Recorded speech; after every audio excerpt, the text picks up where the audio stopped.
ដល់បងប្អូនពុកម៉ែទាំងអស់ដែលនិយមចូលចិត្តពិសានំចុកខ្មែរយើងឥឡូវនេះនំចុកខ្ញុំមានប្រម៉ូសិនពិសេសបងប្អូនចូលញ៉ាំមក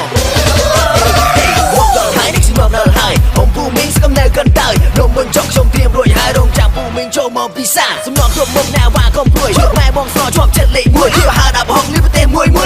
កុំព្រួយមកទៀតអូខេសូមអញ្ជើញចូលមកពិសាមិនថាព្រមចាំងឬក៏កុំមកចូលមកពិសាតននៅទៅដល់គេណាស់គេណាស់គេណាស់បងលែងស្រសំឡងដល់បានទាំងអត់ពឹងលេខលួតាមលើបងអូនយកទៅធានាថាកប់បងស្គមនៅចាំអីជួយមកដាក់មួយចាននំចុកខ្ញុំស្គាញ់សូមឲ្យខកខាននំសម្លឆ្កួយស្គាញ់នំបន្លែគ្រប់មុខជួយមករៀបចំទុកជួយមកបងពិសា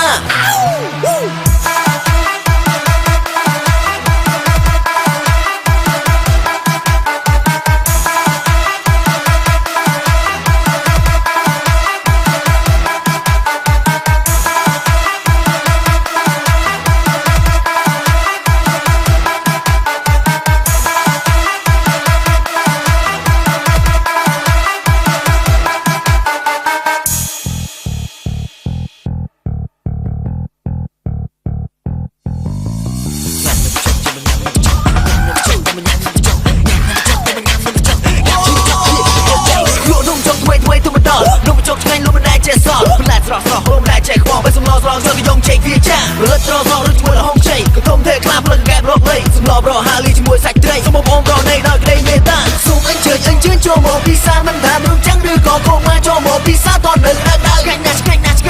បងណែថ្មីស្រស់សំឡដល់បានទាំងអំពើលេខលួតាមលើបងប្អូនយកទៅធានាថាកប់បងស្គមនៅចាំអីជួយមកដាក់មួយចាន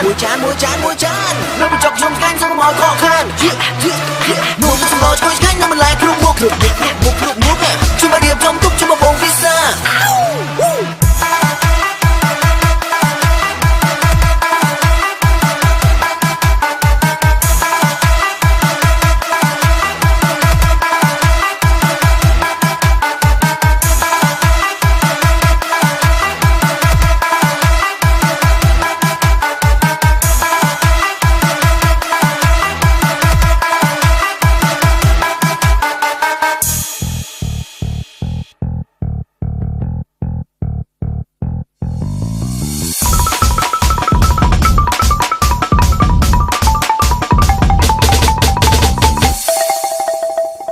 គេនស្បឺកផលិតដោយជនជាតិអាល្លឺម៉ង់ឈ្ងុយស្រាបៀរអាល្លឺម៉ង់ឆ្ងាញ់លើសពីស្រាបៀរធម្មតា